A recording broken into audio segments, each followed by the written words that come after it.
Okay, so let's be real. We're all using AI in our work now, but are we getting results we can actually count on? Professional grade stuff? Well, think of this as a coaching session. We're going to calibrate your judgment and focus on the one technique that really separates the amateur stuff from professional, scalable outputs. You know, think about the last time you trained a new person on your team. You didn't just give them a manual and walk away, right? Of course not. You showed them. You said, hey, this is what a great report looks like. This is the core idea with modern AI. It's kind of funny, but language models learn in a really similar way. Showing them what you want is just so much more powerful than just telling them. Now, the official term for this is few-shot learning, and it's the key to everything we're going to cover today.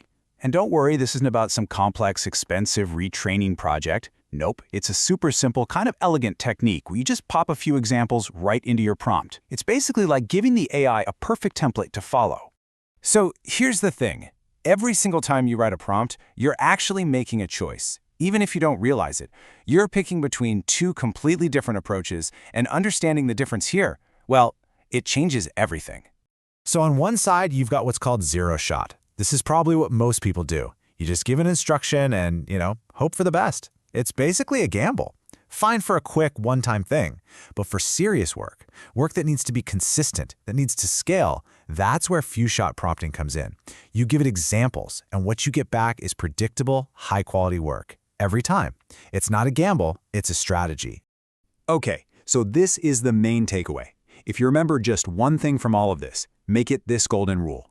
If you need your outputs to look and feel similar, same format, same style, same tone, you have to give an example. It's the single best thing you can do to get consistency. All right, so we get the what and the why. Now let's actually build the playbook. How do we put this into practice and really use it effectively? Let's imagine a situation I'm sure we've all been in. You've got, say, hundreds of customer support emails coming in. They're all different, totally unstructured, messy, and you need to pull out the important info and get it into a nice, clean format for your database. This is a perfect job for our technique. So here it is. This is the magic ingredient. Instead of just telling the AI, hey, extract the data, we literally show it exactly what a perfect output should look like. See this example? We're giving it the clean JSON structure we need. This one little example becomes a rock-solid template for every email it looks at after this. And here's the payoff. The AI sees that example and gets the assignment. It just clicks. Now it can take brand new, totally different emails and format them into that exact same structure perfectly. Every single time. This right here is how you build reliable, scalable AI systems. This is always the next question, right? We know examples are good, but does that mean more is always better? Let's break it down. Honestly, for most tasks, one good, high-quality example is all it takes. This is one-shot learning, and the jump in consistency from 0 examples to 1 is just massive. So always start with 1. So when do you need 2 examples? You bring in a second one when you need to teach the AI about variation. For instance, what if you get emails about defective products, but also about usability problems? The second example shows the AI how to adapt the same structure to different kinds of content.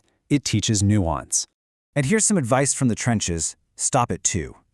Seriously. Adding a third or fourth or fifth example, it almost never helps.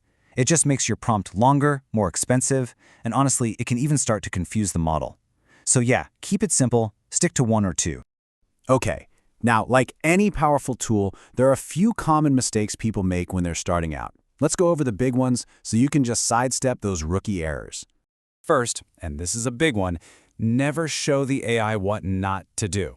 It might just get confused and copy the bad example. Only show it the gold standard. Second, make sure your example matches the complexity of the job. Don't give it a simple example for a complicated task. Third, your example should teach a pattern, not just be something it can copy and paste. And finally, make sure your examples agree with each other. Don't send mixed signals. All right, let's make this real. We've gone through the theory, we know the pitfalls, now let's put it all together into a template you can use like right after you finish watching this. It's really just a simple 4-step process. First, pick a task you do over and over again. Maybe it's summarizing meeting notes or drafting standard email replies, whatever.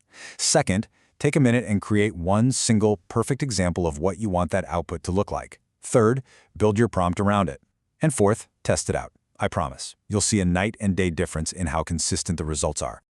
I want you to start thinking of this technique as the consistency multiplier, because that's exactly what it is. The little bit of effort you invest upfront to create one perfect example, man, it pays off again and again and again, ensuring quality across hundreds, maybe even thousands of future outputs. So I'll just leave you with this question. Just take a look at your own workflow. What's that first high-volume, repetitive task that you're going to apply this to? Find it, build that one perfect example, and start getting the professional, consistent results you're looking for.